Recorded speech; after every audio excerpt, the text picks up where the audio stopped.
And we are live. Welcome back to Takes by Fans. We have a great show for you today. As always, we are live every single day at noon Eastern. If you want to watch live, head over to twitch.tv/takesbyfans. If you want to watch but not live, head over to our YouTube channel, Takes by Fans. We post all of our shows and clips of the show there on a daily basis.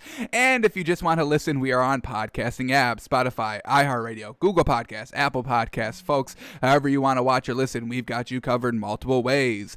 Alrighty, today is a big old Monday, and we got a lot of stuff to talk about today. So we are now officially 73 days away from the NFL draft. That means 73 Takes by Fans shows in that time period, that time span, and that means we get to look at 73 NFL prospects to get us ready for the NFL draft. So once a day, we will be looking at one prospect, watching some highlights. What are they doing this season? So it is going to be a little different just because, you know, the COVID college season, little wonky there. So, but we're going to be watching some film of NFL prospects for the draft this year, looking at their stats, seeing them all, you know, checking it all out, getting us ready for the draft, and, you know, just, you know, getting us familiar with some players, who's going to be on our favorite teams come draft night. So, and also we are going to be doing a live draft show for night one, possibly night two as well. But that first round, we will be live, breaking it all down in real time, watching it with the fans. So, definitely looking very much forward to that. But we got to get prepared, and we got to watch some draft people. So, today, our first one, why not do the number one overall pick, which we know is going to be Trevor Lawrence. We just watched his pro day the other day, in which was very good. It impressed us. It was looking good. But let's see how he's looking this season in game scenarios when, you know, accuracy matters a lot more than, you know, one-on-one open field, no pressure, little pressure because, I mean, you got your coach there, Urban Meyer, hawking you down. But yeah, that's what we got today on the show. Looking at Trevor Lawrence, our first draft prospect, day one of 73 days of draft coverage.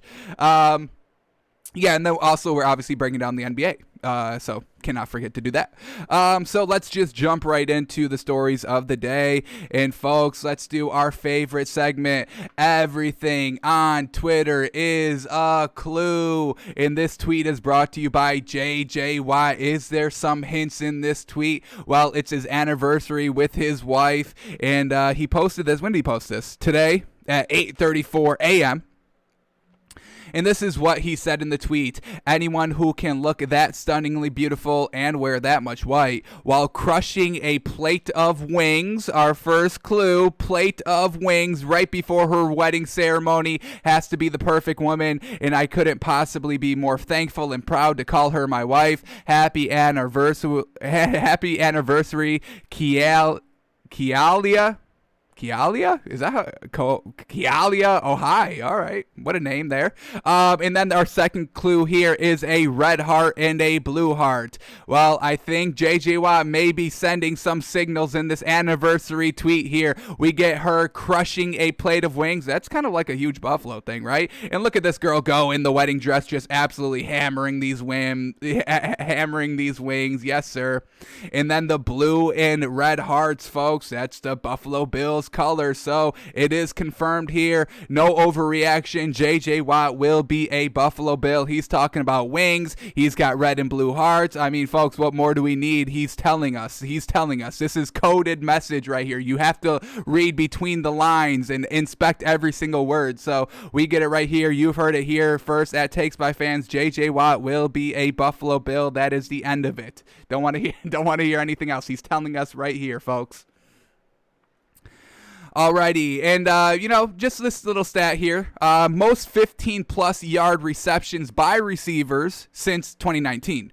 Number one, Julio Jones with 67, and Calvin Ridley with 63. I mean, folks, Matt Ryan, unfortunately, you gotta go, but Deshaun Watson, can you go to Atlanta, please, and help out these great wide receivers? They would win a ring instantly. They would beat the Bucs. Deshaun Watson, Julio Jones, and Calvin Ridley, I don't even care what their defense is. They would put up 100 points a game. It wouldn't matter. You wouldn't even have to play defense because they would be scoring so many points. So Deshaun Watson to Atlanta, I really think that's the best fit for him. I'm still pushing for it. I'm still rooting for it. I don't think it's going to happen, but I think that's the best spot for all parties involved. And plus, the Texans would get Matt Ryan, who is still a serviceable quarterback in this league. I don't think he's going to win you a championship, but he's still serviceable. He's still solid. And maybe with the new system in Houston, he may be able to thrive a little bit more than he is in Atlanta currently. So we'll see what happens. Arthur Blank's kind of going back and forth. Yes, Matt Ryan's out. No, Matt Ryan's in. Don't really know what's going to happen, but I really just want to see Deshaun Watson with these two great wide receivers.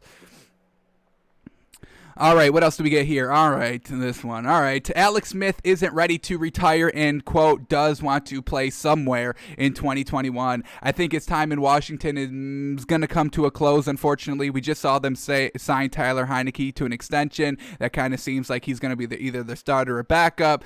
Alex Smith, I really think he's just going to be a backup if he goes anywhere or stays in Washington. And I think Washington may be trying to get a quarterback in the draft. So they could still be having three quarterbacks. I mean, they had three quarterbacks this season: Dwayne Haskins, Taylor Heineke, and Alex Smith all on the roster. Then they get rid of Dwayne Haskins, and I think it was only Alex Smith and Taylor Heineke. I don't think they ever brought in a third quarterback again.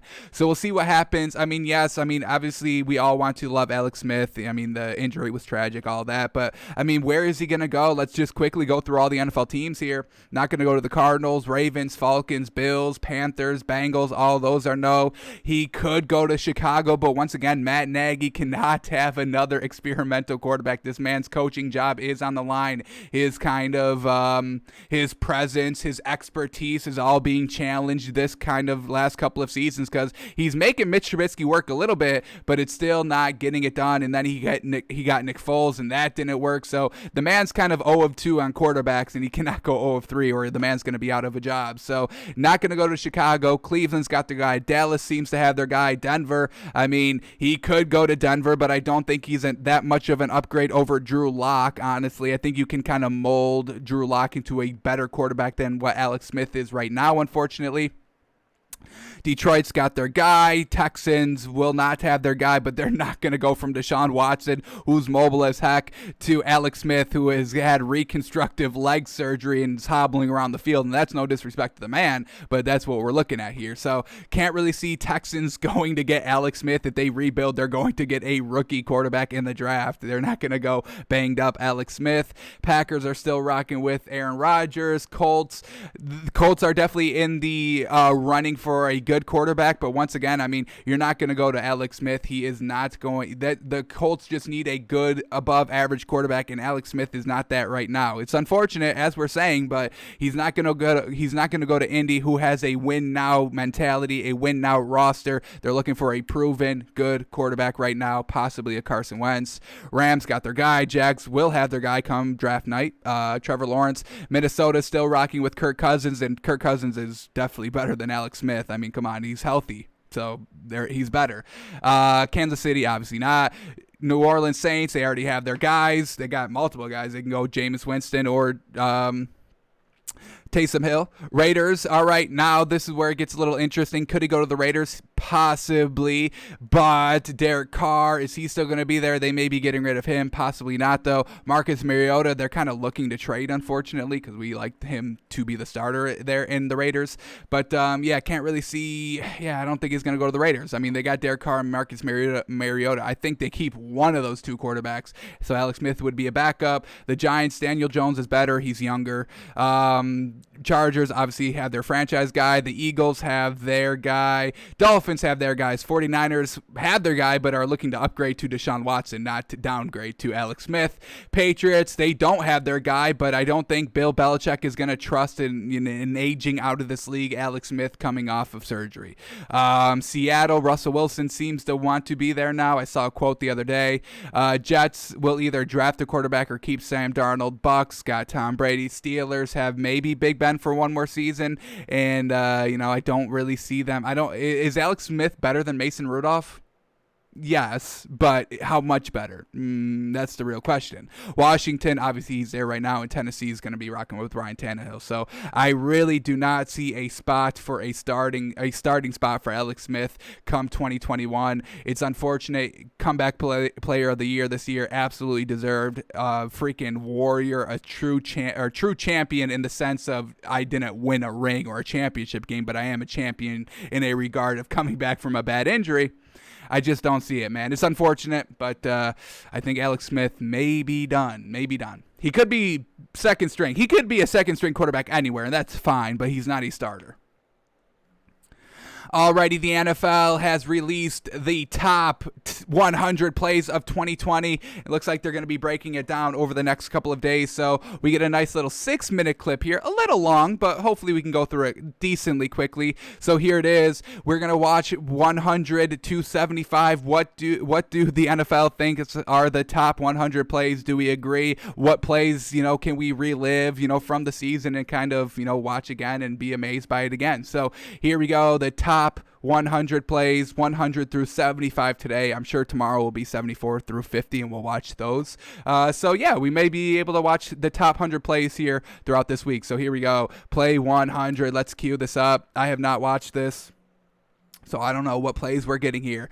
First play 100 in the Super Bowl. Patrick Mahomes scrambling all around, escapes the pocket, flips it off of, his vertical. I mean, they put this as play 100. It wasn't even a completion. It's Patrick Mahomes, airborne. The picture we've seen all over social media ever since it happened. Him in midair, sideways, horizontal, flicking the ball downfield. But it's a drop. It hits him right in the helmet, and he drops it. They put this at play 100, an incomplete pass. I don't even want to keep going anymore. I think they kind of ruined it here.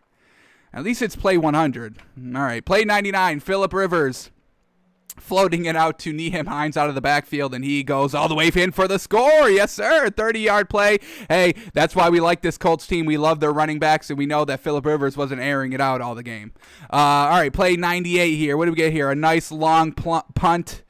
Denver is going to return it. Is he going to bring this all the way? I mean, he started it at the 15-yard line. He's escaped out of the pocket towards the left side of the sideline, and he's all the way down for the score. So a nice little 75, 85-yard punt return. Very well done.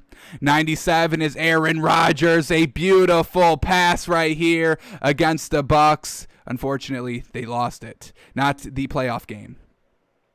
Alrighty, number 96, Josh Allen to Stephon Diggs against the Colts in their playoff game, and man, was that an absolutely beautiful ball. 95, Derrick Henry. This is play 95. He's going to go 95 yards himself. Oh, this is disrespectful. Derrick Henry's got to be better than play 95, folks. Oh, man, that was beautiful. Derrick Henry is the best running back in the NFL. I don't want to hear anything about it. 94, Drew Brees to who is this? Oh, yes, Brandon Cooks, corner end zone, back shoulder pass. Tips it back up to himself, knee down, inbounds. Yes, sir. All right, he played 93, 49ers quarterback. Whoa, thrown to George Kittle. Very high. Luckily came down with the ball. This play is better than the Derrick Henry 95-yard run? I don't agree. All right, 92, Matt Ryan escaping the pressure. Little back pedal to Julio Jones, and he's going to take it the distance. Oh, yes, sir. He's too strong. Get off me. Very well done. Matt Ryan, nice little touchdown pass there.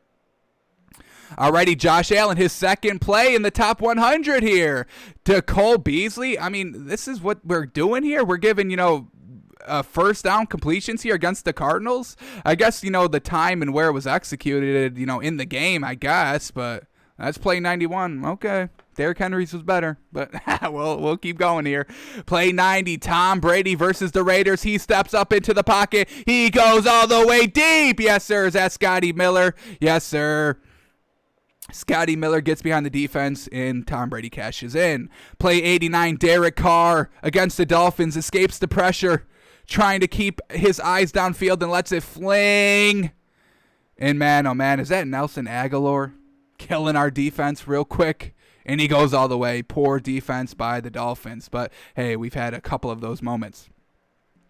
Already play 88, game-winning field goal from 58 yards, and it's blocked. It's not even game-winning. It was half-ending. All right. Half-ending field goal blocked by the Patriots, returned all the way for a touchdown. They're up 28-0 at half. That was like their only great game of the season. They blow out Justin Herbert. Congrats. Alrighty, here we go. Jets, their only good play of the entire season. A nice little touchdown here. Number 86, Kirk Cousins. Hands it off to Dalvin Cook, and this man says, who gonna stop me? Not this man. I'm shoving this man off me. You can't bring me down 2nd and 3, and I get all, 5-6 yards for the touchdown. Very well done. Alrighty, play 85. Cam Newton passes to some wide receiver who throws it for the touchdown. I don't know these names. I couldn't get them. Unfortunate. It was a good play. Derrick Henry's 95-yard was better. Alrighty, here we go. Play 84, Vikings. Is that Justin Jefferson? Oh, yes, sir. And then he celebrates before he even hits the end zone. Disrespectful, but we love it. Play 83, Big Ben all the way down there. Nice touchdown to Chase Claypool, it looks like. Play 82, set up screen. Dalvin Cook takes it 50 yards. Is he going to go all the way? He is going to go all the way, folks. Yes, sir.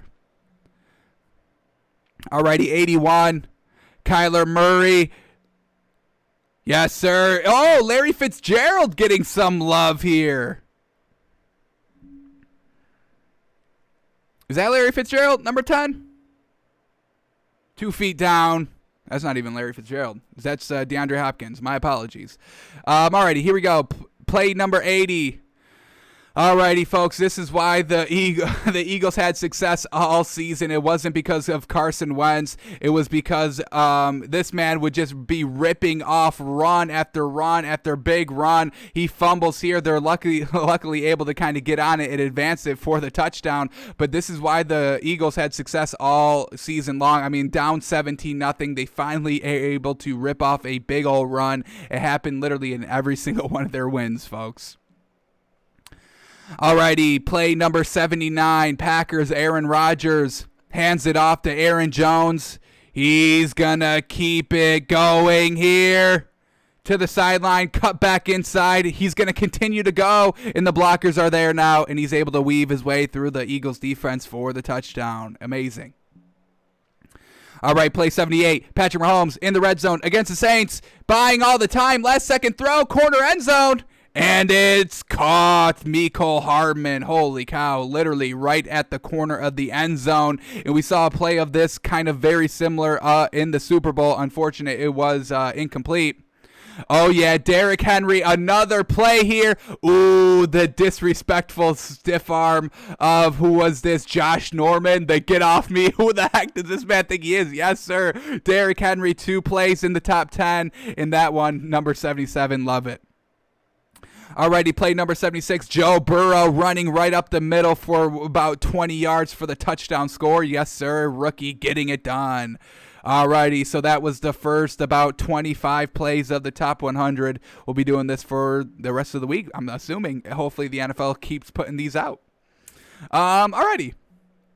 Let's keep moving on here with the stories, going to the NBA here. Anthony Davis, he exited last night's game with an Achilles kind of soreness. He's got swelling in his right Achilles. He had to exit last night's game about midway in. It was about like 2 minutes left in the second quarter. So unfortunate here. The Lakers need Anthony Davis. If they have no Anthony Davis, they have no chance at a ring. It's that simple. It's LeBron and AD. They carry the most of the load here on this Lakers team. Everybody else is just kind of supporting cast. Hopefully y'all are putting up at least like 8 or more points, please, because I mean we're the duo here, AD and LBJ.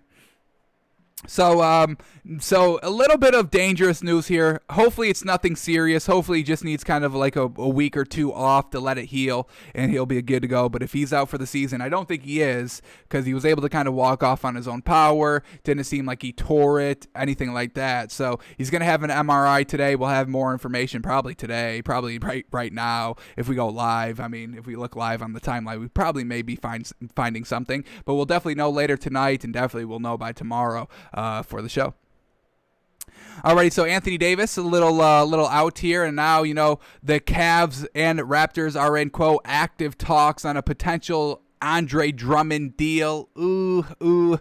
Andre Drummond, I mean, he's a good player for the Cavs, but we want Jarrett Allen off the Cavs because we want this man competing for a ring on a good team because Jarrett Allen's fantastic. So if Andre Drummond leaves, Jarrett Allen goes to the starting spot of the Cavs now, and now he's stuck on the Cavs for the season. So Lakers, they have some options here. They could potentially go and try and get Andre Drummond or Jarrett Allen because the Cavs seem interested. The Raptors are in heavy talks, so the Lakers would probably have to get a move on depending on what Anthony Davis's kind of status is. But yeah, of the actual deal of Raptors to Andre Drummond to the Raptors, that would be absolutely fantastic for them. This Raptors team isn't anything special anymore. You get rid of Aaron Bynes, that's fine. Put Andre Drummond in the starting lineup, and they'll be better than what they are right now. So yeah, it would be a positive deal for the Raptors, probably a positive deal for the Cavs as well, since they're not going to make the playoffs this season, and they already have a good big on the bench of Jarrett Allen. So we'll see what happens. We've been kind of monitoring Andre Drummond's name now for the past kind of week and a half, and now he comes up again with the Raptors. So we'll see where he eventually goes, and it's going to be unfortunate when Jarrett Allen is still a Cav guy come the trade deadline. It's going to be a pity, unfortunately. Alrighty, those are all the stories we needed to cover for today, so let's go into what happened yesterday in the NBA. We'll quickly go through kind of just, what happened, and then we'll go a little bit deeper into the stats, and then we'll do our moneymaker for today's games, and then we'll be talking about Trevor Lawrence in our first draft day show, folks. Alrighty, so here we go. Yesterday in the NBA, Wizards beat the Celtics, and man, oh man, this is what happens when Jason Tatum does not have a good game. The Celtics put up 91 points. The Celtics team, man, it's truly unfortunate. They were great last season. They could have made a run at the ring if they got there, if they were able to kind of get to the NBA championship. I think they got, what did they get to, the semifinals, the Eastern Conference Finals? Did they face the Heat in the Eastern Conference Finals? Definitely got to look that back up. But anyway, Celtics losing 91-104 to the Wizards. Losing to the Wizards is unacceptable, folks. I don't care what your roster is looking like. Do you know what the Wizards roster is? Come on. So, yeah, selling the Celtics hard. We are still.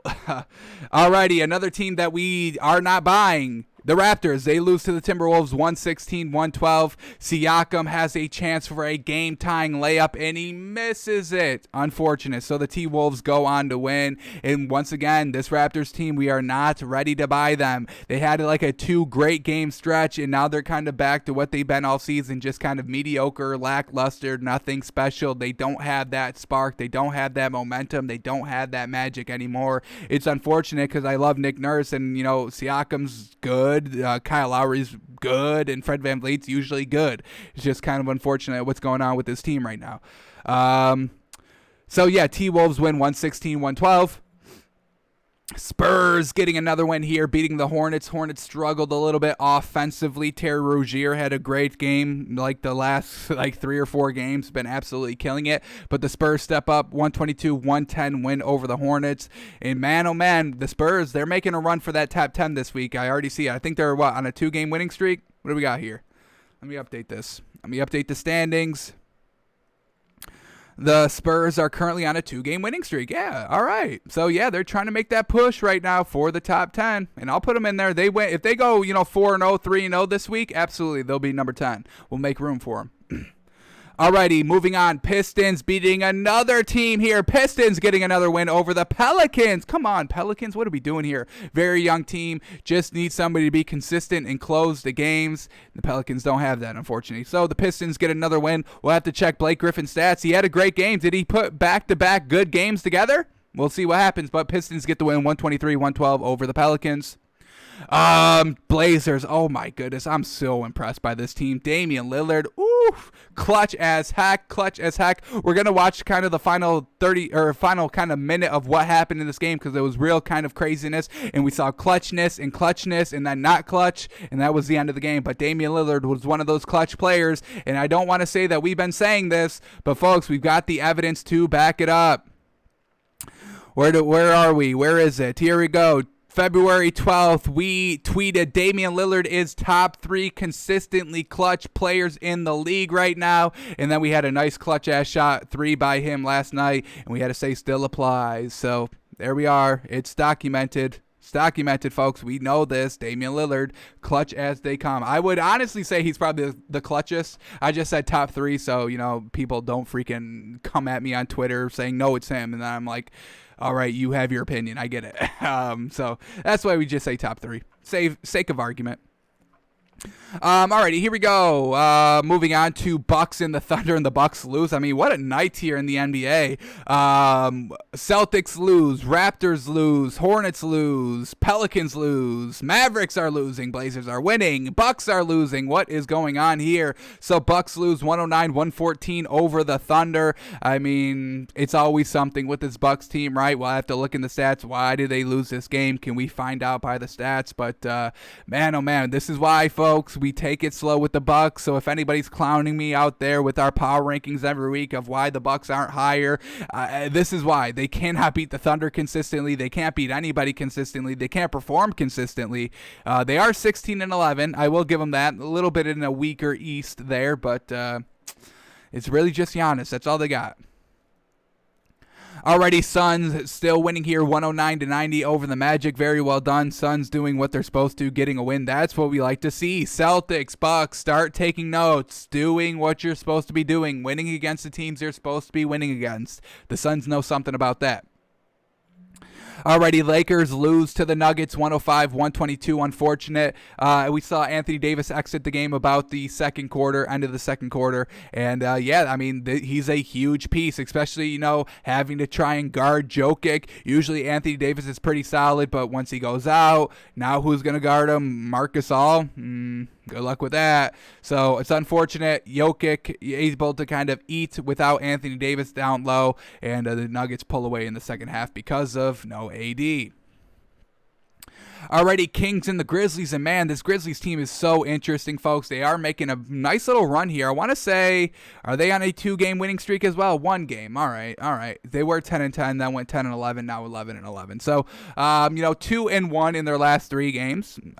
So they've got a real great squad. They got a nice big Valanciunas. They got the great point guard John Morant, and they got a nice little kind of other piece in Dylan Brooks, honestly. So I am liking what I'm seeing so far from this Grizzlies team. We saw, we said, a couple days ago that, this Grizzlies team, a lot of their games have been postponed, so they haven't been able to kind of get into a nice rhythm. They've played the least amount of games by far to any other team in this league, so we are kind of still big on this Grizzlies team. They made that number 8 seed in the playoffs last year in the bubble, and now they're trying to do the same thing here. They're 11-11 right now, and they got a nice, great future in a nice, great young core. It's really just Ja Morant. He needs to start taking that next step that we've seen Trae Young take, because they've got all the pieces to do so, and they've got all the pieces to make a decent playoff run. So we'll see what happens, but they beat the Kings. Unfortunate. We are kind of big on the Kings, but the Grizzlies just had a better night. And then the last game of the night, Clippers and the Cavs, and the Clippers get it done. That's really it. Did Paul George play? Did Kawhi Leonard play? We'll find out. But the Clippers get it done. They're so much better than the Cavs team. This Cavs team is not good anymore. So forget that narrative that they beat the Nets their first game. They're done. After that, they've not been competitive against any other teams. They haven't really been, beating the elite teams like the Nets are. So erase that narrative from your minds that this Cavs team is good, that Colin Sexton is like clutch and great. Nothing like that. We've given them plenty of time, and they've floundered every opportunity they've been given against the good teams ever since that Nets game. So Cavs are back to not being good, and we have to keep that in mind. Alrighty, let's go a little bit deeper into these stats. Let's see who's doing good. Let's see who's doing bad. Let's see who we should be buying a little bit more, who we should be selling a little bit more. So here we go. Going back up to the top of the Celtics and the Wizards. Let's start with the Celtics, and Jason Tatum only had 6 points. That will never get it done, especially with kind of the lackluster support play of everybody else. We see Semi Ojeleye. This was the lineup that we liked. Remember a couple games ago, Celtics won, and we saw this lineup, and we liked it a lot. Then, Kemba Walker gets injured, so the lineup had to switch a little bit. This is the lineup that we did like that one day. Jason Tatum, Semi Ojeleye, Daniel Tice, Jaylen Brown, Kemba Walker. That's the 5. That's what we like. Unfortunately, can't get the win here.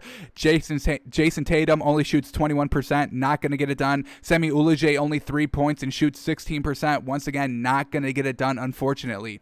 Daniel Tice, 4 points, 2 rebounds, 1 of 5. Not taking a lot of shots, but still not going to get it done. Jaylen Brown doing what he's supposed to be doing, 25 points, 7 rebounds, shot 52%. And Kemba Walker had a decent game as well, 25 points, only 2 assists, but 7 rebounds as well, shot 50% in 4 of 7 from the 3. So not a bad game by Kemba Walker, but Jason Tatum not playing good. That's why they lose, and no great other pieces. I mean, look at this. The 2 highest scorers were Kemba Walker with 25, and same thing with Jaylen Brown, 25 points. The third highest scorer was Jason Tatum with the 6 points. I mean, that's not going to get it done. This Celtics team has lackluster weapons. Tristan Thompson's not doing anything. He had 8 rebounds. That's good, but we still need points coming from somewhere. Can't just be Jaylen Brown and Jason Tatum all the time. Can't just be Kemba Walker here and there. They've got to start stepping it up consistently, and we're still not seeing it from the Celtics team.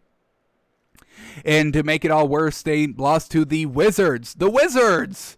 Alrighty, Bradley Beal goes off for 35 points. Very well done. Russell Westbrook, he had a pretty decent game. Didn't shoot well, but in the grand scheme of things, 13 points, no turnovers. I cannot believe this. Oh, no. I read it wrong. That's why. He did have turnovers. 3 of them, to be in fact. But hey, I'll take 3 turnovers from Russell Westbrook. It's less than 6, so we'll take it. So 13 points, 3 turnovers, 11 assists, and 9 rebounds, and he had a steal to go along with it. So a decent game by Russell Westbrook. This is a good game by him. Didn't shoot well, as we said, only 31% from the field, but still not turning the ball over, productive in other areas besides scoring, getting the team involved with the 11 assists. This is what we're talking about, Russell. This is what we want to see from you consistently here. Not a lot of points, a lot of assists, a lot of rebounds, not a lot of turnovers. We can get behind that. Alrighty, Bradley Beal, we already said the 35 points, the 5 assists, and 7 rebounds, and he shot 55%. Very well done. Rui Hachimura, 15 points, solid contribution from him. And Moritz Wagner in the starting lineup here, 11 points and 4 rebounds. So very well done to them.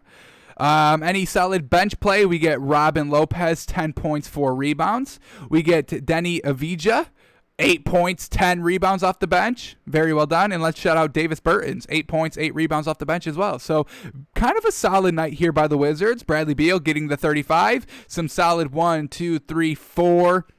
other players in double-digit scoring, 2 other players with 8 points and multiple rebounds off the bench. I mean, this is a solid game here by the Wizards. This is what they have to do on a daily basis, on a game-to-game basis to have a chance to win. Probably need Russell Westbrook to kind of step it up and score maybe 18 to 22 points.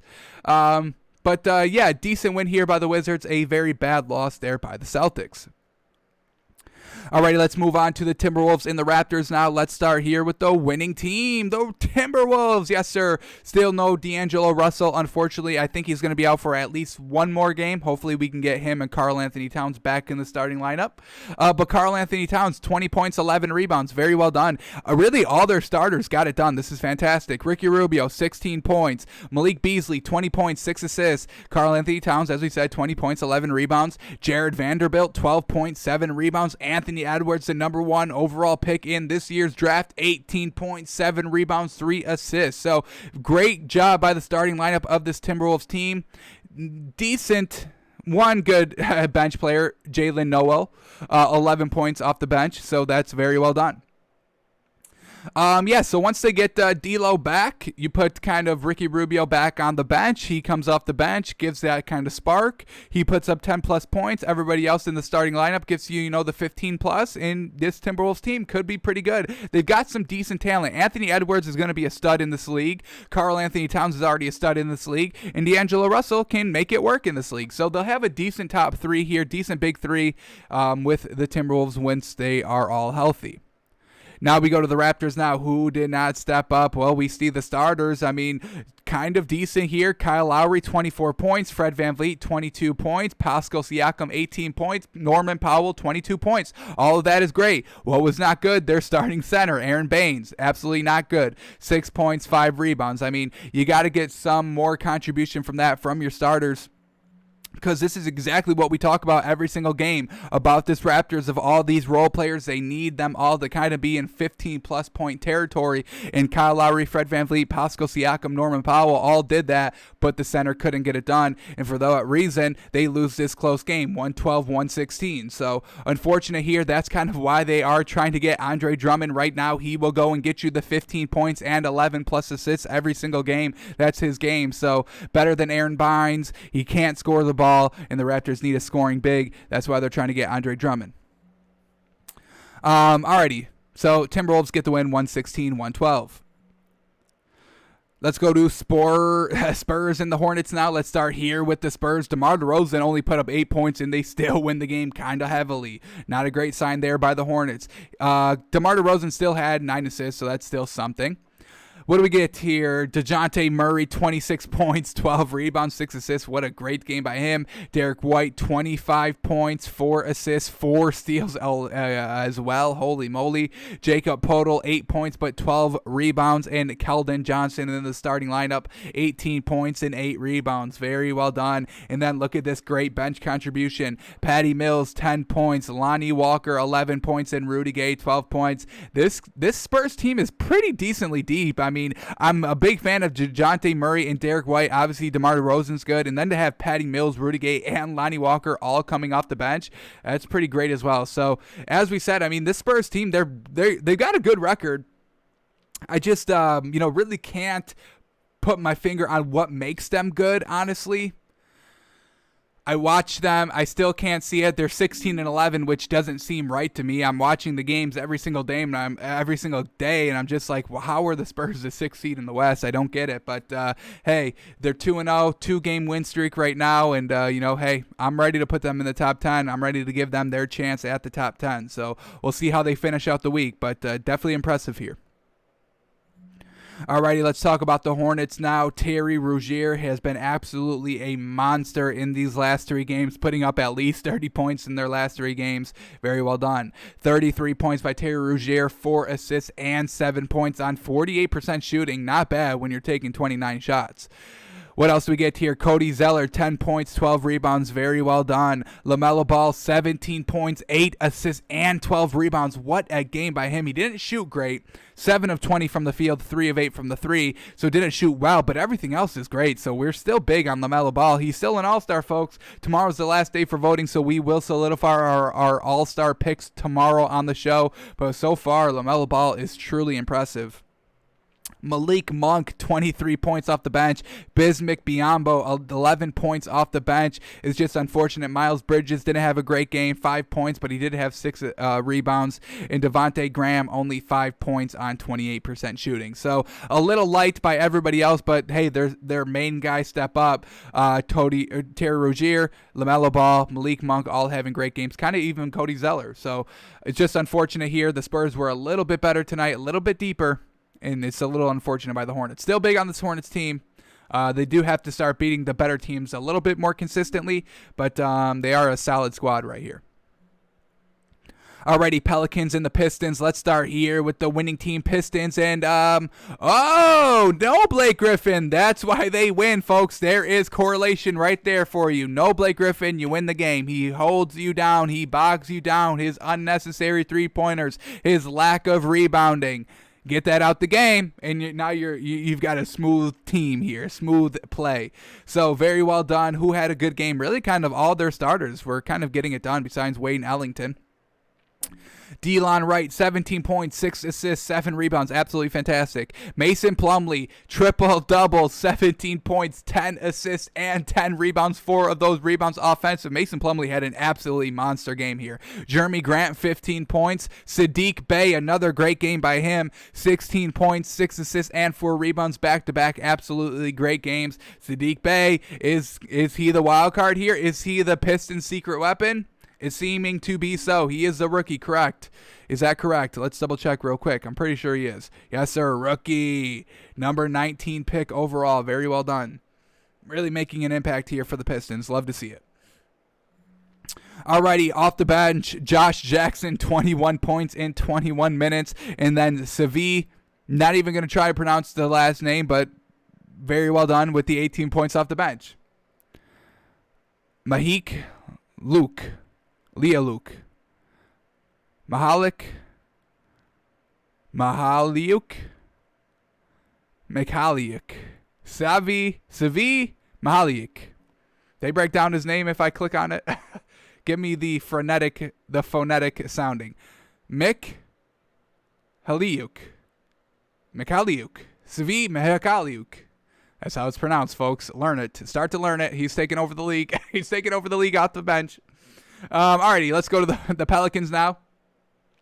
Lonzo Ball, lackluster game. 13 points, 3 assists, 4 rebounds. Womp womp. Why can he not be consistent? I don't get it. Literally everybody else is consistent besides these two players, Lonzo Ball and Danny Green. Those are like the most inconsistent players I've ever seen in my entire life, and it's truly unfortunate here. Same thing with Eric Bledsoe. This man is not consistent either. 6 points, 2 assists, 5 rebounds on 11% shooting. Gosh darn. Everybody else is giving it their all. Zion Williamson, 26 points, 8 rebounds. Brandon Ingram, 26 points, 7 assists, 4 rebounds. Shooting, he didn't shoot very well, 36%, but hey, 3 of 10 from 3. Yeah, once again, not great, but still putting up 26 points. That's what we want to see. And then Steven Adams, a decent night here, 13 points and 12 rebounds. 9 offensive boards. Oh, my gosh. Oof. Not great on the defensive and only 3 defensive rebounds. But, hey, all those 9-second chance points that Lonzo Ball was not cashing in, or Eric Bledsoe. Unfortunate there. J.J. Redick, 4 points off the bench. I'm over J.J. Redick. Truly over him. Really no great bench play. Josh Hart, 8 points. Not bad. 4 assists, 3 rebounds. 57% shooting, so it's all right. But when everybody else is not shooting well, you got to start to step it up a little bit more. And, yeah, that was really it. Kiara Lewis Jr., 10 points off the bench, 4 steals. That's a decent night. So, unfortunate Lonzo Bledsoe not stepping it up. Classic Pelicans. They've got the great core of Brandon Ingram, Zion Williamson, and Steven Adams, but they need more contribution here, more consistent contribution from Bledsoe and Ball. Like, that's really all their problems are. Alrighty, now this may be my favorite team in the league right now, this Blazers team. I absolutely love it. So, Blazers and the Mavs, and let's just start here with the film of kind of the last minute of the game. So here it is. Blazers up 116-113 with 55 seconds left in the game. Mavs have the ball. Luka Doncic passes the ball to Dorian Finney-Smith in the corner, who drills a 3 to tie it up at 116. And then on the very next possession, Damian Lillard said, anything you can do, I can do better. And he said, oh, you're going to hit a 3? I'm going to hit an even deeper 3 and put us up back up 3. Yes, sir. Step back, cash out. Damian Lillard, top 3 consistent players in the league. But now with 6 seconds left, the Mavs have a chance here. Wide open, Luka Doncic off the inbound, and he misses it. So we get the clutchness by Dorian Finney-Smith, the clutchness by Damian Lillard, and the unclutchness by Luka Doncic, who literally was absolutely fantastic on this last play to get wide open. I mean, folks, look at how wide open this is. Very well done, just working across off the screen, and he's wide open. That needs to be cash. Luka, he just was not clutch there. The shot was wide open, and I also want to point this out. This is kind of what we're saying about Derrick Jones Jr. He's a little bit of a liability out there, but his athleticism really makes up for it. A little bit unfortunate here, so Porzingis sets up a screen at the top. He gets the defender on him. I believe maybe Gary Trent Jr. No, it's not. But he's over here in the corner. But either way, defender is screened by Porzingis. So now Derrick Jones Jr. would have to kind of scoot over and take Luka Doncic off the screen. But he doesn't do that, allowing Luka Doncic to have a free wide open 3-pointer. Now, luckily for Derrick Jones Jr., it didn't go. So he got a little bit bailed out there. But he has to go under the screen there. Since the screen guy got screened, Derrick Jones Jr. has to go off and cover Luka Doncic, which he doesn't do. Unfortunate. So we love Derrick Jones Jr. I think he had a great game here. We're going to look at the stats in a second, but a little bit of hit and miss. He's real rocky out there. He's great when he's at his peak, but when he's not at his peak, he's a liability out there, unfortunately. We love Derrick Jones Jr. This isn't a knock on him, but this is just what we saw in that kind of final minute of the game last night.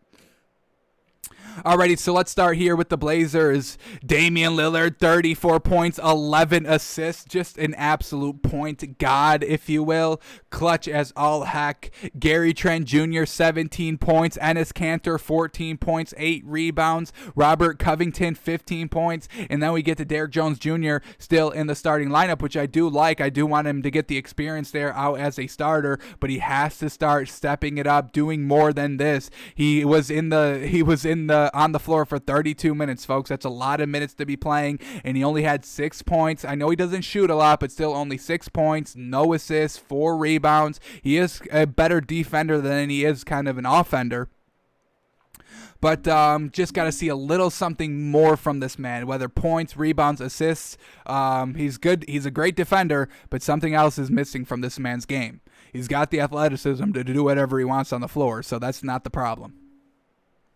And then Carmelo is showing vintage Melo. We saw spurts of that in the bubble, and it's still translating over here. So off the bench, 15 points, 3 assists, 5 rebounds. Didn't shoot well from 3, 1 of 8 from 3, but he still was able to get 15 points off the bench, so we salute to him. And then Anthony Simmons, always great off the bench, 12 points off the bench. So very well done. This team still does not even have Nurkic and CJ McCollum. You get those back, now you're even deeper than ever. And holy moly, watch out for this Blazers team. They can make a run in this Western Conference, folks.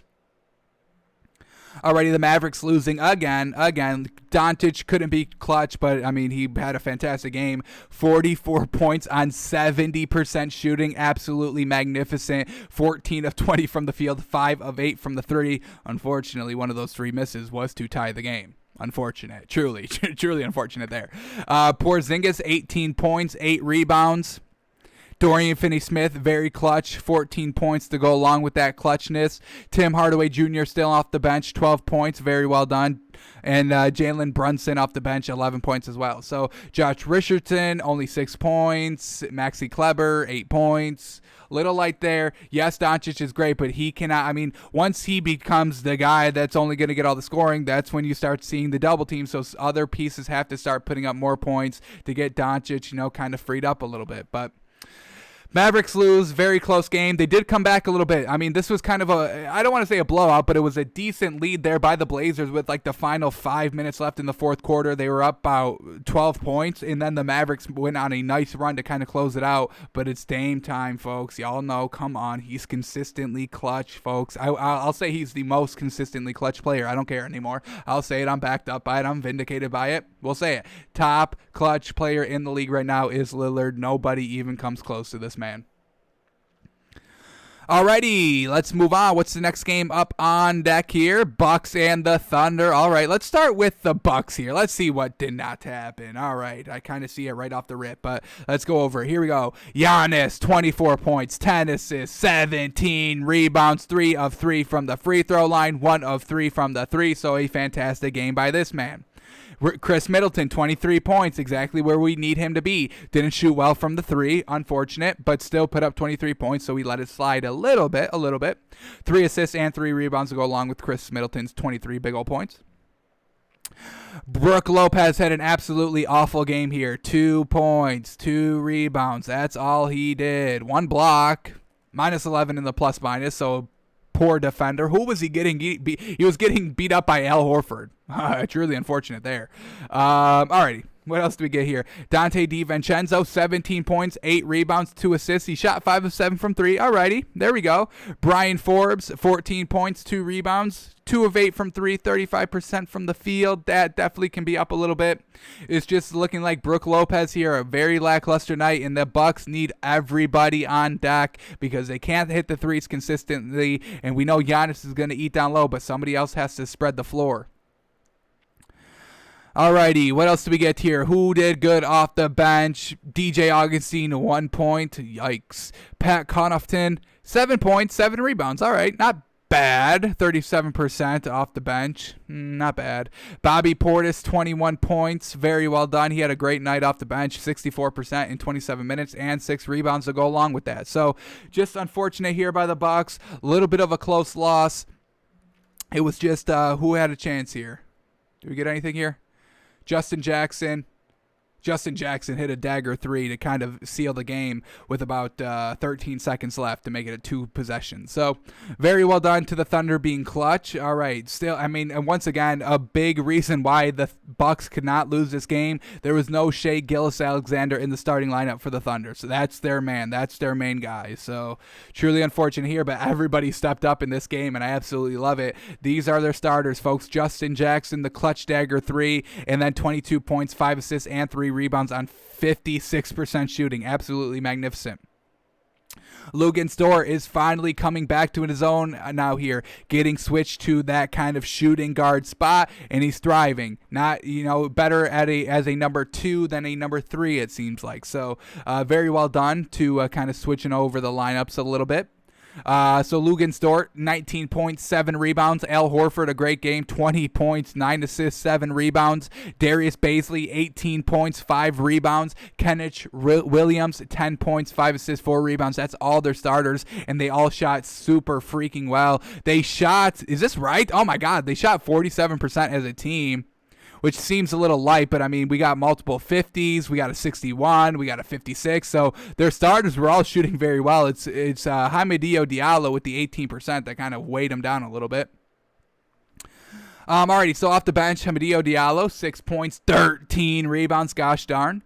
Mike Muscala, 8 points. So, I mean, the bench did decent, 5, 6, 8, 6. That was kind of the scoring off the bench. So not bad there, but there was no reason why the Bucks should have lost this game. I mean, nobody went wild. The starters all had great games, but, I mean, the Bucks starters should be all having great games too as well. But we see Brook Lopez not being consistent. Now, to kind of give it up for Brook Lopez, he's kind of really the third consistent guy here. It's kind of Giannis as the number 1, Middleton as the 2. Brook Lopez is kind of the 3 here. So unfortunate that he couldn't get it done. Bucks lose, man. I don't know, man. This Bucks team, they won't win a ring. I can kind of guarantee that. As long as they kind of are keeping with, what they're rocking with, like the last couple of seasons here, Giannis being the main focal point, no great 3-point shooter, rocking with Chris Middleton as your number 2, it's not going to win a ring. Alrighty, let's move on to Suns and the Magic. We'll start here with the Suns. Chris Paul, 12 points, 9 assists, 6 rebounds. Devin Booker, 62% shooting for 27 points and 6 assists. DeAndre Ayton, 10 points, 13 rebounds. Yes, sir. Frank Kaminsky, 4 points, 8 rebounds. Mikal Bridges, 21 big old points with 5 rebounds. So absolutely love it. And then we get the great contribution of Jay Crowder off the bench, 12 points and 8 rebounds. Very, very well done. What is going on with Cameron Johnson and Cameron Payne not stepping it up on the bench? I mean, this Suns team would be absolutely great if you could get, 10 plus points by Cameron Payne and Cameron Johnson on a nightly basis. But, we get 7 here by Payne and 3 there by Johnson, both with like 19 minutes off the bench. So unfortunate there, but this Suns team has a lot of potential. The starting lineup is really starting to get it done, starting to be consistent, but if they get more stepping up off the bench, Jay Crowder had a nice game, but I got to see Cameron Payne and Cameron Johnson both kind of putting up 10 points, and now we've got a complete team, honestly. Alrighty, they beat the Magic. Vucevic, 14 points, 10 rebounds. Alrighty. Michael Carter-Williams, 14 points. Terrence Ross, 23 points, 5 assists, 6 rebounds. That's pretty dang good. Didn't shoot well, 40% from the field, so not bad. And then Dwayne Bacon, still in the starting lineup, so shout out to that man. He's been on the bench, making his way up into the starting lineup. Absolutely love to see that.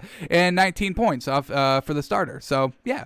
I mean, we know there's nothing great about this Magic team. Vucevic cannot be your number 1 option. It's just not going to, you're not going to win games like having your center be the number 1 option. It's just not going to work. That's why Anthony Davis never did anything before he teamed up with LeBron. It's just how the league is. You need at least 3, and if your center is your big 1, you're in trouble. So Suns win, a blowout win here, basically 20-point win, and we are still liking what we're seeing from them. Alrighty, Lakers and the Nuggets. Let's start with the Lakers. LeBron James, 22 points, 9 assists, 10 rebounds on 50% shooting, 0 of 5 from 3. Little yikes there. Usually he's better than that. Anthony Davis, only in 14 minutes of play, 15 points and 4 rebounds. Marc Gasol, 5 points, 3 rebounds in only 17 minutes of play. They tried to go with Montrezl Harrell a little bit, but even he was struggling against Jokic. I mean, there's not a lot of people that can guard Jokic. Anthony Davis is one of the few players that can do it. Rudy Gobert cannot. Who's another kind of maybe, I'm forgetting the name. He's on the Heat, the big man on the Heat. Can't even remember the name, but he's kind of decent at guarding Jokic, and Porzingis decent at guarding him as well. It's just Jokic is really a handle, really too much of a handful to kind of deal with for the majority of these teams here. So Marcus Gasol couldn't get it done. Anthony Davis couldn't get it done because he was injured for half the game, and Montrezl Harrell could not get it done. You're not going to win if you cannot lock up Jokic. Alrighty, so what else do we get here? Dennis Schroeder, once again, lackluster. He's got to step it up. If Anthony Davis is out, you cannot be putting up 8 points. Come on, Dennis Schroeder, we've been rooting for you. I feel like Tyra Banks. We were rooting for you. We were all rooting for you. How dare you? Dennis Schroeder, he's kind of like that, unfortunately. KCP, 7 points. Once again, 33% shooting, 1 of 4 from 3. Got to step it up. I mean, look at the scoring from the starters. 8 by Dennis Schroeder, 7 by KCP, 5 by Marcus Gasol. I mean, who's stepping it up, especially with Anthony Davis out? LeBron James can't do everything. He can do a lot of things. He can do 95% of it, but can't do that other 5%. So, all these players can't make up 5% of scoring. It's a little unfortunate here. Alrighty, Kyle Kuzma off the bench had a pretty decent night. 19 points and 8 rebounds. Shot very well, 66 from the field, 1 of 4 from 3, so not terrible. Talen Horton-Tucker, 10 points off the bench. Yes, sir, 5 assists to go along with that. And Alex Caruso, 11 points off the bench on great shooting on 66%. But Montrezl Harrell, 4.6 rebounds in 24 minutes when you're supposed to be the guy. You're the new big now. No Anthony Davis. Marcus Gasol is not getting it done. And we've been kind of praising Montrezl Harrell. He's been having a great season, but it seems to be like Jokic is their one kryptonite, and that's a little unfortunate.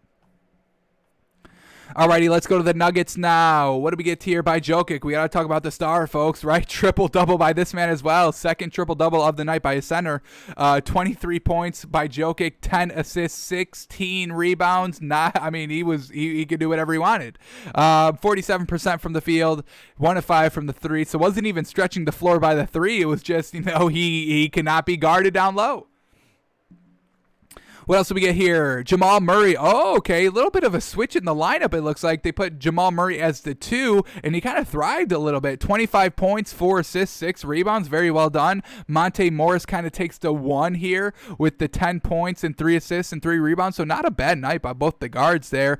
Michael Porter Jr., a little bit lackluster here. 8 points, 3 rebounds. We saw Kyle Kuzma dunk on the man. A little demoralized there.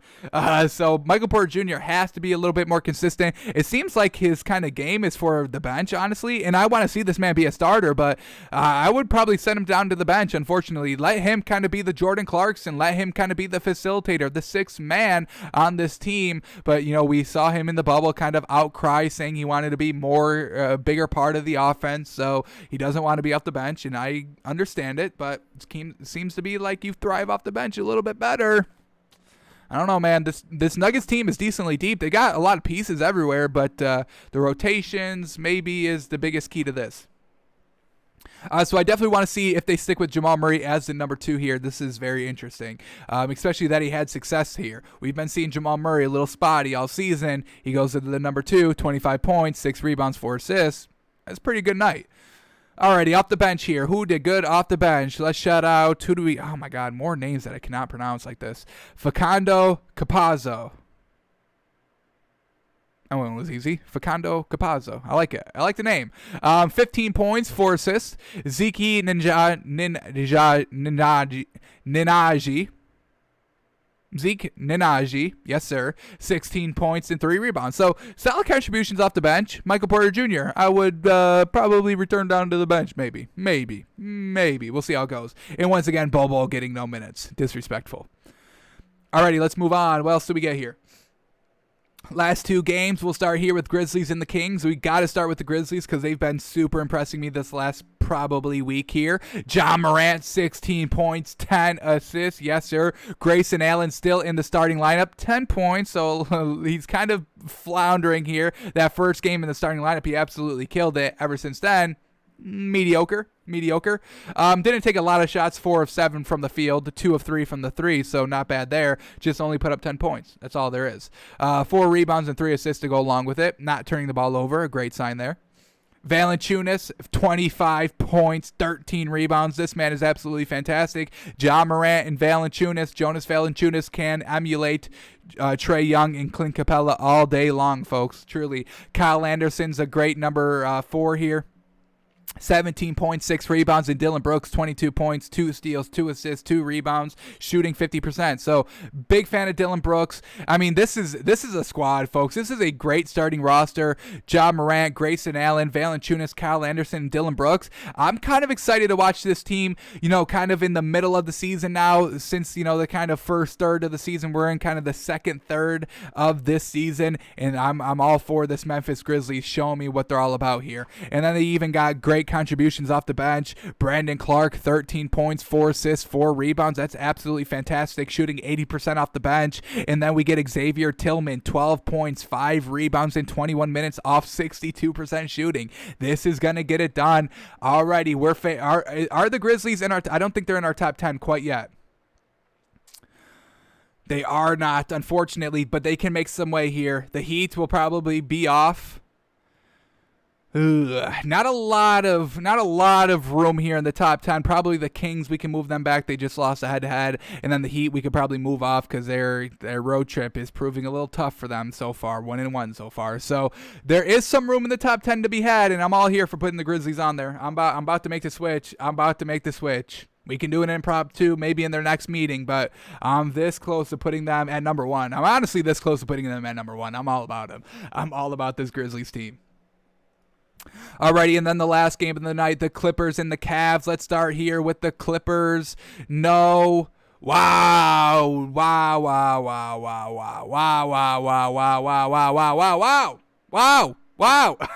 I'm just saying wow, folks. That's all we have to say about this game. No Paul George, no Kawhi Leonard, and they still win the game. Yes, sir. Serge Ibaka steps up. I mean, look at all this great stepping up here. Serge Ibaka, 21 points, 6 assists, 9 rebounds. Now that there's points to be had, Serge Ibaka's like, I'm getting me some points. He didn't even hit a 3 and still put up 21 points. That's pretty fantastic. Lou Williams, he's like, hang on, look at me. I'm the captain now. No Paul George, no Kawhi Leonard. I'm the scorer. He was the main scorer, the leading scorer of the squad, 30 points and 10 assists. Gosh darn. Patrick Beverley, 16 points, 5 assists, 6 rebounds, all stepping it up there. Off the bench, Marcus Morris, 23 points, 6 rebounds. Luke Kennard, 12 points, 4 rebounds. Very well done. So some great contributions here. Without the bigs, without the main guy, without the main duos, everybody's stepping it up here, and that's what we like to see from the Clippers. So we'll see what's going on once Paul George and Kawhi Leonard get back, but I mean they'll be fine, obviously.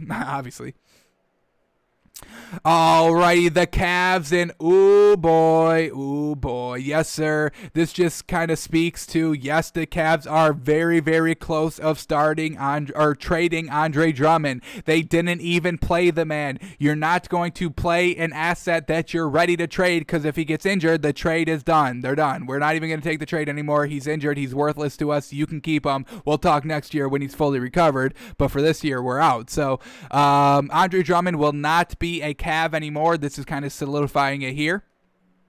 Did not play for rest. No injury, just resting for a new team. So Jared Allen goes into the starting lineup and thrives. We know this. 15 points, 10 rebounds. Fantastic.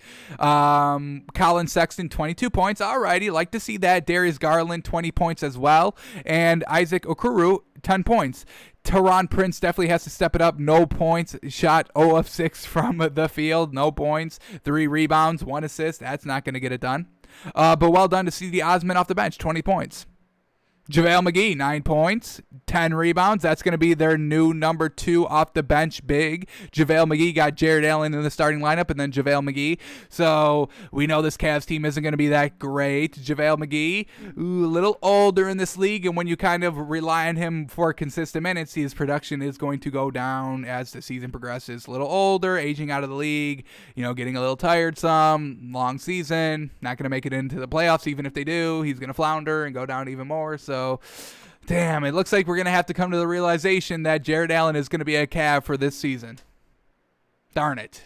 This man's good, folks. He's one of my favorite big men to watch. So, alrighty, unfortunate. So, Clippers get the win. Andre Drummond's getting traded. Jared Allen's future is not looking good. And that's where we are with the Cavs and the Clippers. Alrighty, let's go to our draft topic of the day, folks. As we've said, we are 73 days out from the NFL draft, so we can look at 73 NFL prospects, baby. And we're going to start here. So a prospect a day. We'll look at the stats. We'll look at some highlights and take some notes. So, on our live draft show, we can, call on our notes on what we saw, what we think is going to happen, who we think should be taking these players. So we got a lot of time to get ready for the draft, and we plan on taking all that time, folks. So here we go. Our first one of the day is Trevor Lawrence. I know we already went over his stats a little bit when we looked at his pro day the other day, but, we'll look at him again. So here we go. In 2018, they won the national championship that year. 65% completion percentage. Fantastic. 3,200 yards, 30 touchdowns, 4 interceptions. We love that. We love that. Not a lot of turnovers. We love that. 2019 follows it up. Even better completion percentage here. 65.8% completion percentage. Getting better every single year. What do we got here? 36 touchdowns, 8 interceptions. Once again, that's 4-to-1 touchdown to interception ratio. That wins you the MVP in the NFL. So Trevor Lawrence is already there. Already the MVP. Give him the MVP his first year. He's done it. He's done it in college. And then this season, 2020, in only 10 games, 69% completion percentage. Absolutely magnificent. Still 3,100 yards in 5 less games. And he still threw 24 touchdowns. Now, the picks were kind of a lot. In 10 games, still 5, but we're still talking about 4-to-1 or almost 5-to-1, 24 touchdowns, 5 interceptions. So still not a lot of interceptions, and we absolutely love it. These stats are truly impressive by us. Alrighty, and I do kind of just want to, get this on the record for our official breakdown of Trevor Lawrence. We take heavy into consideration your bowl games. We take that into consideration because you really have about 3 weeks to a month to get prepared for a bowl game. So there is no reason for you to come out lackluster, not great, unprepared because you've had so much time. So we use that as a kind of a big benchmark. In college, you're facing a lot of garbage defenses. Unfortunately, that's just how it goes. A lot of teams, most colleges have like maybe one NFL prospect on the offensive side and defensive side. So it's not like Clemson and Alabama who have multiple first round picks on one side of the ball.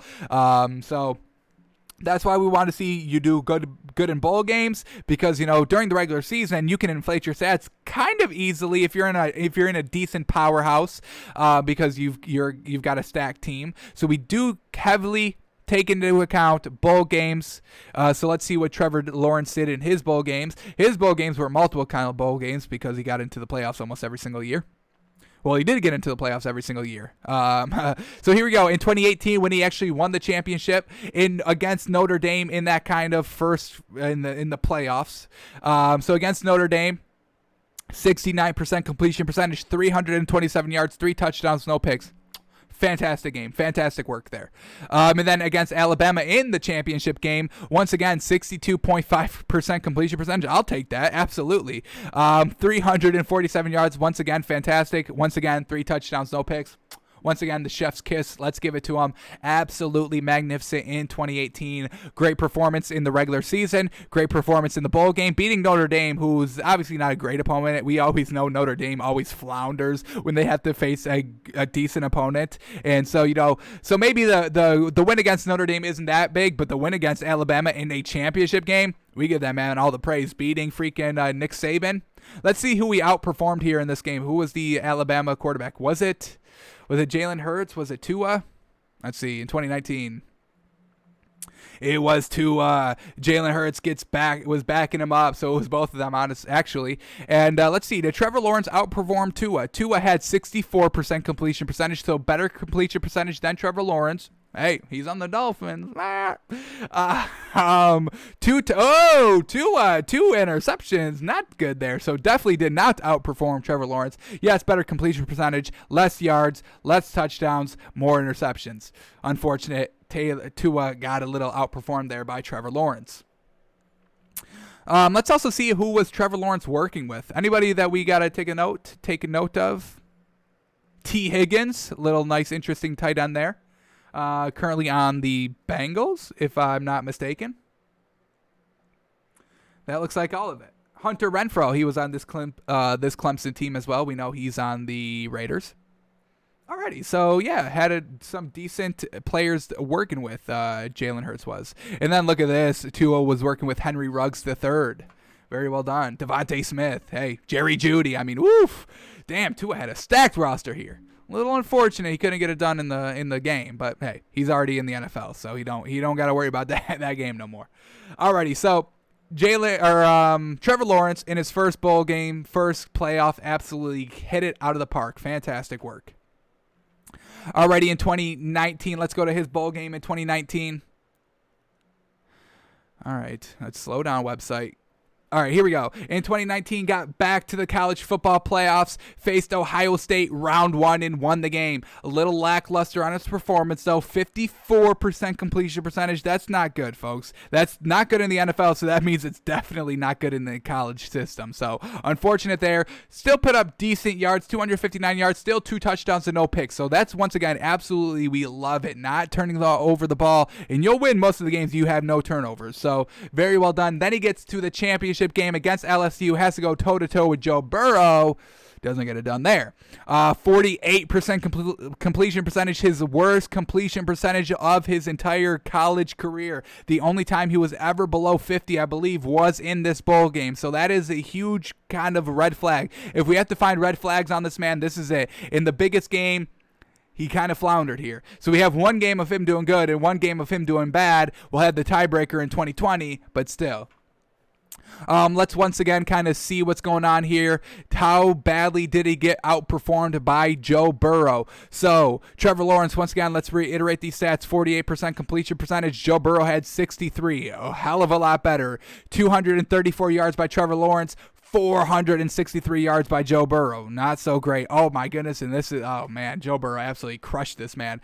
No touchdowns for Trevor Lawrence. 5 touchdowns by Joe Burrow. No interceptions by both quarterbacks. Let's see who Joe Burrow was working with. Well, he had Clyde Edwards-Helaire, who rushed for 110 yards, so you have to worry about the pass and the running game. A little unfortunate there.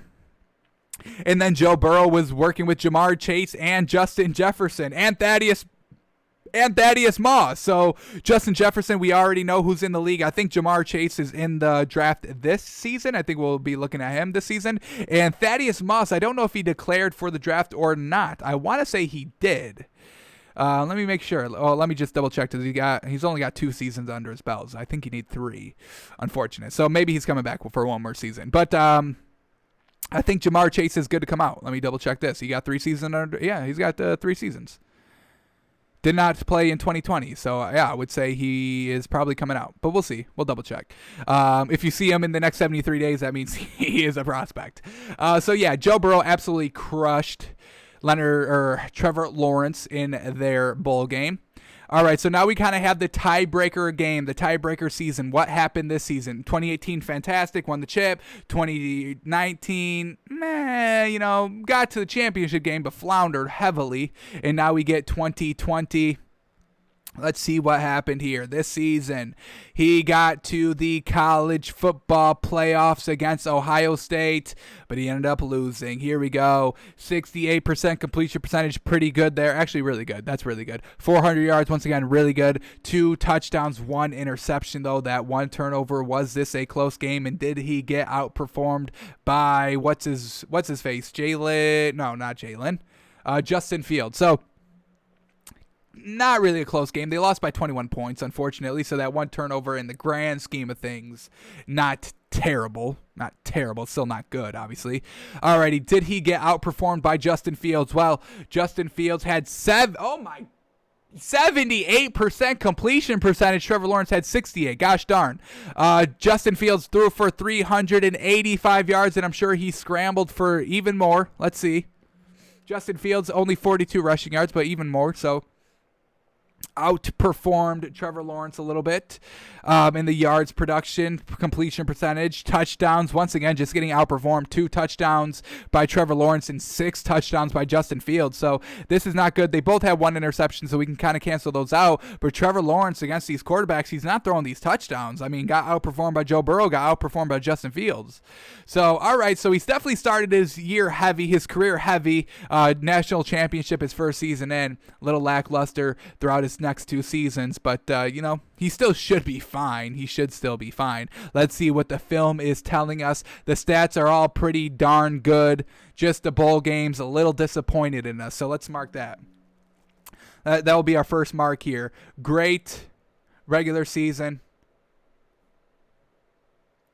Little lackluster. Little lackluster on the bowl games. Little lackluster. Alrighty. Now that we broke down the stats, let's see what we're getting. Is he impressing us with our eyes? How is his throwing looking? So here we go. A nice little 8-minute clip of Trevor Lawrence this season alone. Whenever we look at clips of highlights of the prospects that we will be looking at over the next 73 days, it's only going to be on this season. Unless they sat this season out, then we'll go back to last season because we have to watch something on these players. So here we go. Trevor Lawrence this year and this year alone. Let's see what we get here. Let's roll the tape. Trevor Lawrence, quarterback. That's what we're looking at. Here we go. Alrighty, first play is going to come against Wake Forest on his own 8-yard line.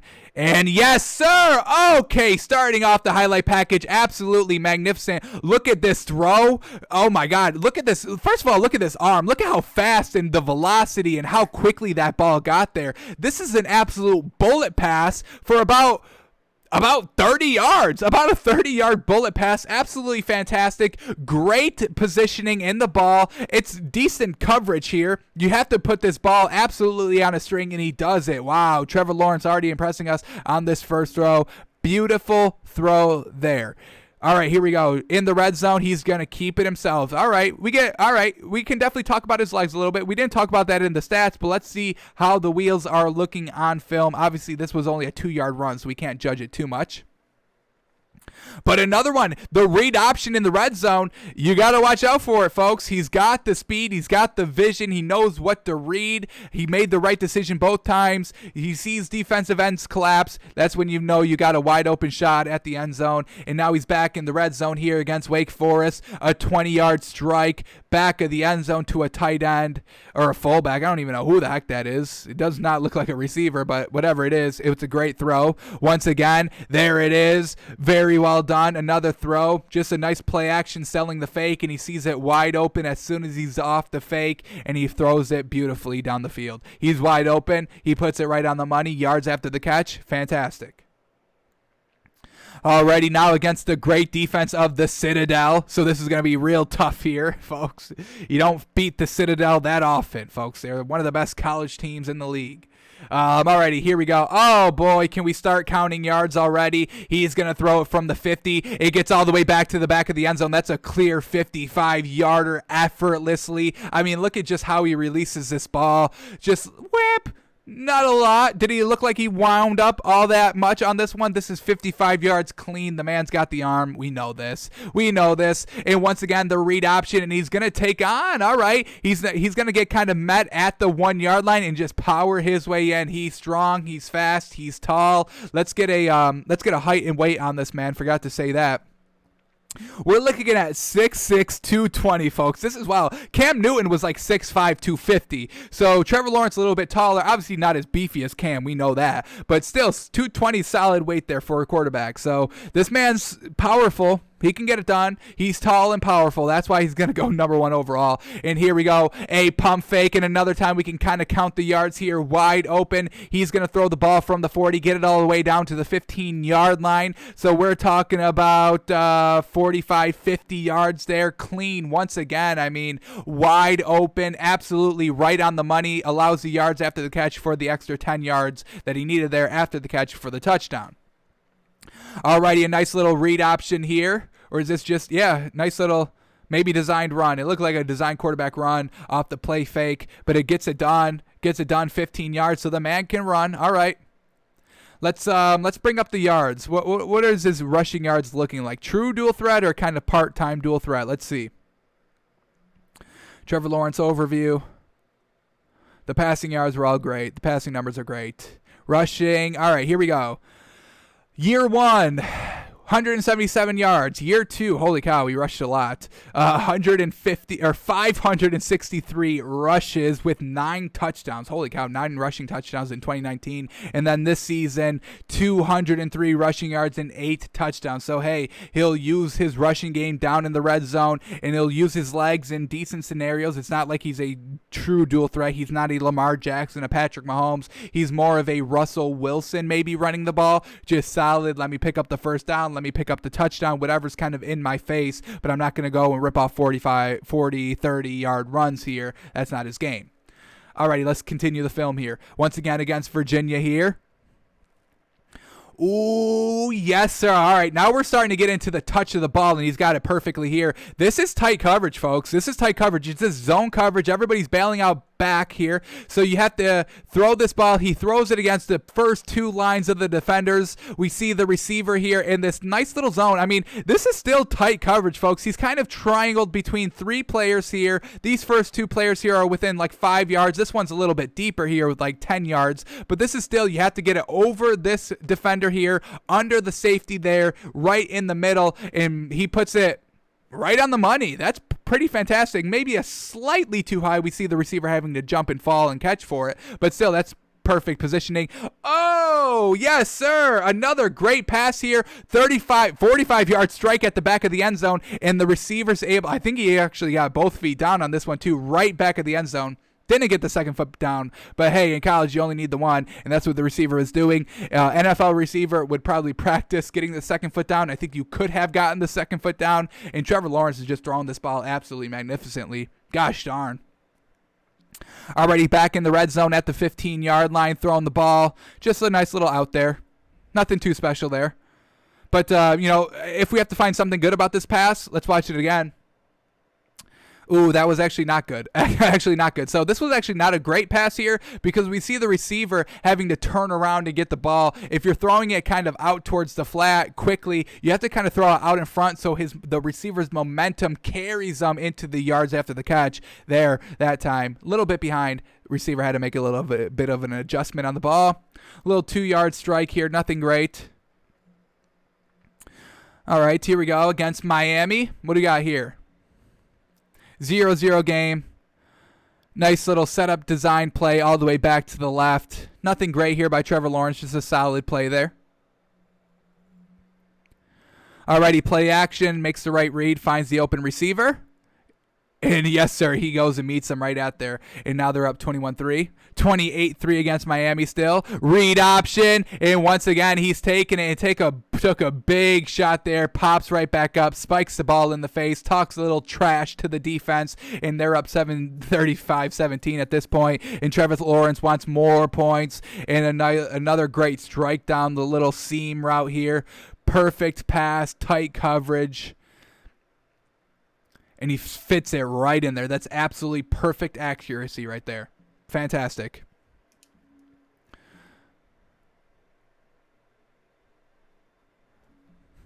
Already in the red zone again. And oof, my favorite plays to run in the red zone if you have one-on-one coverage, just kind of back shoulder fades. Love what Tua was doing it, putting it absolutely at the right spots, and Trevor Lawrence is doing it once again here. So Tua and Trevor, when you got one-on-one matchups, they're not afraid to take them. I'll trust my receivers and my ball placement all day over the defense, and that's what he did here. So fantastic work. Another deep shot. Receivers able to get behind the defense, and Trevor Lawrence absolutely throws a beautiful ball from the 10-yard line, getting it all the way down to about the 40. That's a clean 50 yards right there. He's going to take it all the way to the house. So very well done, Trevor Lawrence, putting it right on the money, putting it right in stride of the receiver for the yards after the catch. And yes, sir. All right, Trevor Lawrence right over the middle. This is wide open, and hits him. Goes for the touchdown. Trevor Lawrence off the run to the left. Look at this man. Here it is. Run out to the left. And as soon as he's able to make this throw, as soon as the throw becomes open, he sets his hips, flips his hips, sets his feet, and slings it. Fantastic. So he can throw on the run. He can set his feet. He can set his hips. Yes, just very well done. Squaring up, flipping your hips. It's fantastic. Alrighty, another one here in the red zone. Throws it. Gets it over the defender, and that's a clean throw here. This is great accuracy. This isn't great separation. It's about a half a step in college, and Trevor Lawrence throws it right on the money where the defender cannot bat it or tip it or pick it, and the receiver makes a clean catch. Alrighty, a nice little low throw there. Decent zone coverage, nothing too tight, but Trevor Lawrence makes the absolute perfect decision of throwing this kind of ball low and inside. It beats that one defender, and he's able to take it in for the touchdown because of it. So some great accuracy here that we're seeing by Trevor Lawrence.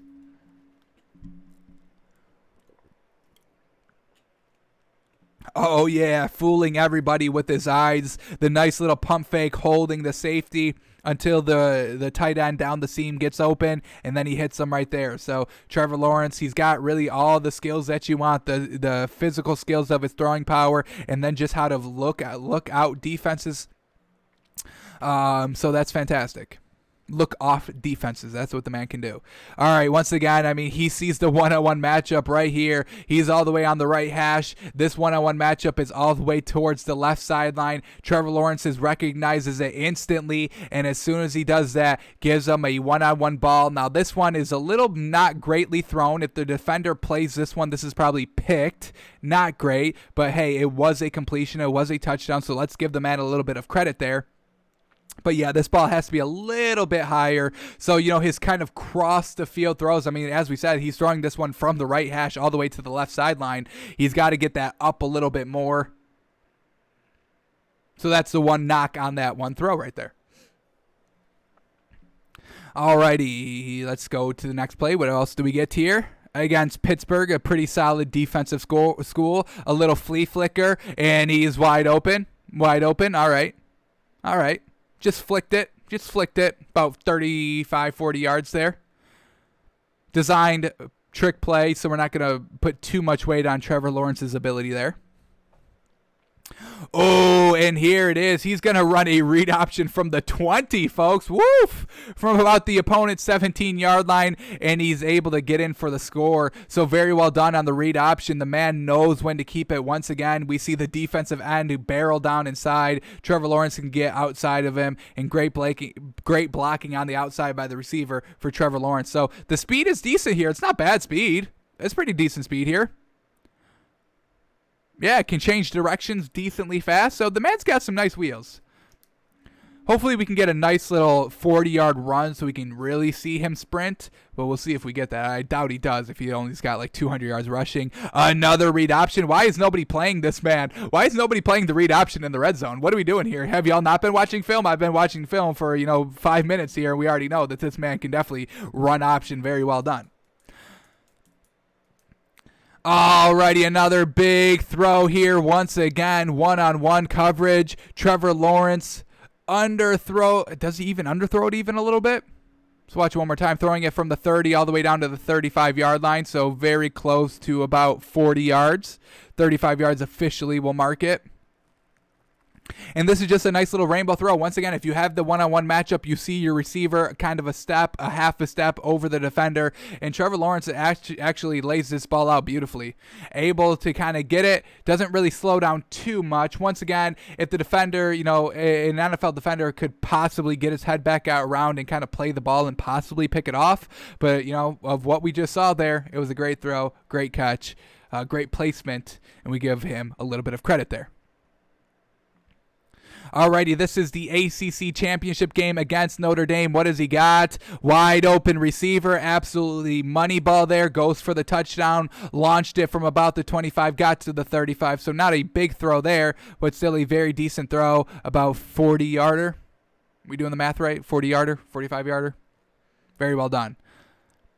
Already still in the ACC championship game against Notre Dame. Steps up into the pocket, fires it over the middle, wide open. And he brings it in for the score. So a lot of these throws are wide open, unfortunate. That's what we know. The college defenses are usually not that great. And here we go on 3rd and 1. The fake toss, and now we get a nice little speed run by him for about 35 yards. Absolutely fantastic. That fake pitch, everybody bid on it. And Trevor Lawrence is wide open off the right side. Nobody can catch him. So let's watch this run one more time. Is this good speed? Able to get to past the second line, and that safety couldn't bring him down with the bad angle. Fantastic work. This is decent wheels. It's nothing great. I would probably compare it to Tannehill speed. Joe Burrow speed. That's pretty solid speed. So let's say that Tannehill speed. I would say a half a step above Tannehill speed.